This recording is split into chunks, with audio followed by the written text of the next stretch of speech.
पहाड़ पर खड़ी परछाइयों में से कमारा ने चेहरे पर हैरानी के साथ कहा, ये लोग बिना किसी नुकसान के दलदल पार करने में कामयाब हुए, लेकिन ऐसा कैसे हो सकता है? उसकी बात पर उसके बगल में खड़े लाजार ने कहा, ऐसा लगता है कि राजवंशी दल भी पूरी तैयारी करके यहाँ आया था, नहीं तो वो इतनी आसानी से ये दलदल पार नहीं कर पाते। जाहिर सी बात थी कि मागवंशियों ने सोच कर रखा था कि जख्मी और थक चुके राजवंशी दल पर हमला कर वो उन्हें खत्म कर देंगे, लेकिन मौजूदा हालात तो उनकी सोच से बहुत अलग थे। इस दौरान रोमांग की आंखों में भी नाराजगी दिख रही थी, क्योंकि जितनी अच्छी हालत राजवंशी दल की होती उतनी ही ज्यादा मुश्किल मागवंशियों को होती।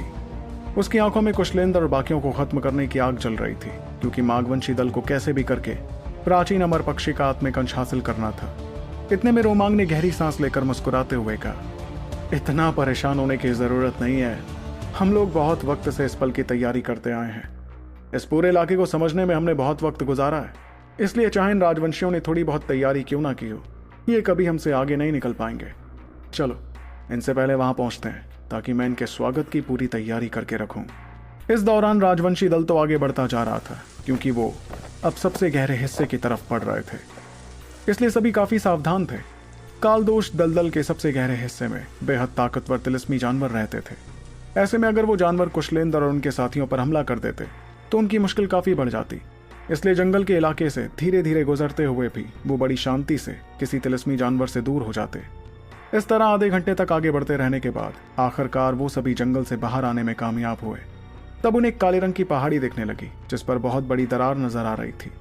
उस दरार को देखकर कुशलेंद्र ने सभी से कहा, अब हम कालदोष दलदल इलाके के सबसे गहरे हिस्से में जाने वाले हैं। इस जगह को असली कालदोष दलदल माना जाता है, जहां दिव्यमान जितने ताकतवर तिलिस्मी जानवर होते हैं। अभी तक के रास्ते में हमने किसी तिलिस्मी जानवर को नहीं मारा है। इसकी वजह यह थी कि ये ताकतवर तिलिस्मी जानवर खून के प्यासे भी होते हैं, इसलिए जरा सी खून की बूंद भी इन्हें खींच लाती और तब हम काफी मुश्किल में पड़ जाते। हमें ध्यान देना है कि चाहे कुछ क्यों ना हो, हम लोगों को ऐसे खूंखार और तिलिस्मी जानवरों का ध्यान अपनी तरफ नहीं खींचना है, नहीं तो हमें इतनी बड़ी कीमत चुकानी पड़ेगी जिसका कोई अंदाजा भी नहीं लगा सकता। सभी संभल कर रहना। इस दौरान ध्रुवांश भी खुद को सावधान करने लगा, क्योंकि वो जगह उत्तरा मैदान से ज्यादा खतरनाक होने वाली थी। इतने में कुशलेंद्र ने अपना हाथ लहराया और वो सभी को अपने साथ लेकर पहाड़ पर बनी उस दरार में घुसने लगा। वो इलाका अंधेरे से भरा था और बीच बीच में जानवरों की खौफनाक दहाड़े सुनाई दे रही थी। कुशलेंद्र और बाकी सभी लोग बहुत ध्यान से आगे बढ़ते रहे और उन सभी जगहों से बचते रहे जहां तिलिस्मी जानवर अचानक दिखाई दे रहे थे।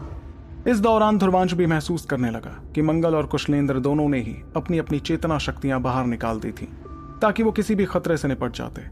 लेकिन रास्ते में ऐसा कुछ नहीं हुआ जिसका उन्हें डर था।